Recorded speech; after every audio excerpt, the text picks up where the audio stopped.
Hello, this is Bob Steele. In this lecture, we will continue on Chapter 5, or Accounting for Merchandise Inventory. We're going to take a look at some journal entries at this time. So as of November 2nd, Z-Mart purchased 1,200 of merchandise inventory. So we purchased merchandise. So if we think about that, first thing I like to think about is cash affected. In this case, we purchased it for cash. Therefore, yes, cash is a debit balance. We're going to make it go down.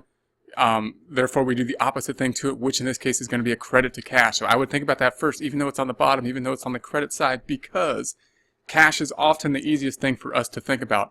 And if we know we credited cash, then we're going to have to debit something. And in this case, what are we debiting? What did we buy? Merchandise inventory. And then I would think about why we are debiting it. So merchandise inventory is an asset. It's not an expense because we have not yet used it in order to help us generate revenue in this time period. It's going to help us generate revenue in the future and will then be expensed when we sell it in the form of cost of goods sold. Assets have a debit balance. We got more of it. We need to make it go up. How do we make something go up? We do the same thing to it as what it is, which in this case happens to be another debit. Then, if we think about the purchase discount, we could say a deduction from the invoice price granted to induce early payment. So the discount in principle is not that hard to think about, but when we write it, it has one of these accounting terminologies that can look a little confusing. So the idea being that we have a credit period here when we purchase something, when we purchase inventory, and let's say that is 30 days. We got to pay it in 30 days. We purchased it on account. We're going to have to pay it off in 30 days. The discount means that we have a short period here because they're trying to incentivize us to pay early, let's say like 10 days. And if we pay it early, then they'll give us a discount. So therefore, we pay full price. If we pay it within 30 days, if we pay it within 10 days, we get a discount. If we pay it outside of 30 days, then we're in danger of them taking collection action against us. This is the funny terminology that I'm talking about. If it says that there's a purchase discount of 2/10 N30, 2/10, comma, N, the letter N/30, then the 2 means there's a 2% discount if it's paid within 10 days. Otherwise, the N stands for otherwise or net, and the /30 stands for it's due in 30 days. So this means that we'll give you a 2% discount if you pay within 10 days. Otherwise, it's due within 30 days. If you pay after that, we might have to take collection action on you if you don't pay within 30 days. So if we take the purchase discount on November 2nd, Z-Mart purchased 1,200 of merchandise inventory on account, credit terms 2/10 net 30, 2% discount if paid within 10 days, otherwise paid within 30 days. We're making the assumption that we're not going to take the discount when we record the inventory. So when we record the inventory, we don't even need to really worry about this stuff here. We're just going to record it as if we recorded the inventory for the full price and worried about the discount if and when we pay it within the time period. So when we're recording it, we're going to say, is cash affected? In this case, no, it was purchased on account. Therefore, we didn't pay cash. We know if we didn't pay cash, we put it kind of on a credit. We put it on accounts payable. But a lot of times, we don't know which way to go with accounts payable because it's a liability. We haven't worked with liabilities as much. You might want to think about then, if cash is not being affected, what did we receive? We received, in this case, inventory, merchandise inventory. We know that that is an asset. We know that assets have debit balances. We know that inventory is going up. We know that we make things go up by doing the same thing to it, which in this case would be another debit. So we would debit the inventory, therefore we have to credit something, and we know that that credit would be not cash in this case, not decreasing the good thing, but increasing the bad thing. It would be accounts payable. Why would accounts payable be a credit? Because accounts payable has a credit balance. The bad thing is going up in that we owe more money. How do we make something go up? We do the same thing to it, which in the case of a liability with a credit balance would be another credit. So a credit would increase the accounts payable.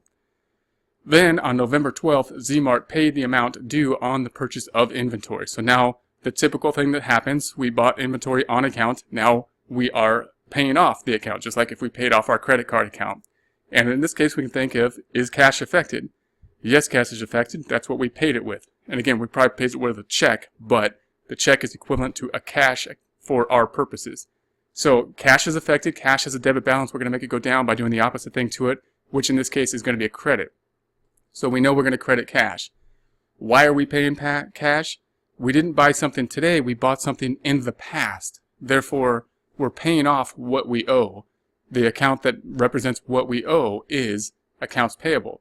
We already know we're going to debit accounts payable because we credited cash. And let's think that through. Accounts payable is a liability. Liabilities have credit balances. We now paid down the liability. Therefore, we need to make accounts payable go down because we no longer owe that money. How do we make something go down? We do the opposite thing to it as what it is, which in this case would be a debit. Now, the new thing here is that we paid it within the discount period. So we're going to have to take the discount. Now, we get to take the discount. We have to take the discount. So we can calculate the discount. We could say, well, we owed $1,200, and now we're going to take a 2% discount. So I could say times 0.02, 2%. If I move the decimal 2 places over, it would convert to a percent, and that would give us the $24. So the discount then is $24. We can think about that a couple different ways. We can say, well, we owed, how much cash are we going to pay? We owed 1200 minus the discount that we just calculated of 24, and that would give us the 1176.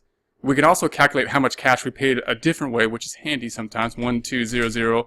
If we had a 2% discount that we didn't pay, that means we paid 100% minus 2% or 98%. So we can say times 0.98, and that would give us the 1176 that we paid. So we're paying the 1176. The accounts payable needs to come off the books for the whole 1,200 though, because that's what we put on the books. And the difference then will be a credit to the merchandise inventory. Why? Because we put merchandise inventory on the books at 1,002. We debited it for 1,002, but after the discount, it really was only costing us 1,176. So we really need to reduce our merchandise inventory for the amount that we actually paid. And that's why we're going to, and merchandise inventory has a debit balance, we're going to make it go down by doing the opposite thing to it, which in this case would be a credit. So this would be what the T accounts look like.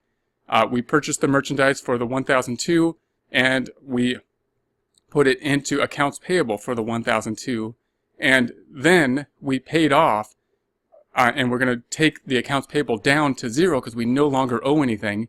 We're debiting 1,002 to the accounts payable, even though we didn't pay 1,002. We only paid 1,176, and therefore the difference is going to be in the merchandise inventory. So we purchased the merchandise for 1,002, and then we only paid 1,176, so we decreased it by that 24 to bring the merchandise inventory down to what we actually paid after the discount of 1,176.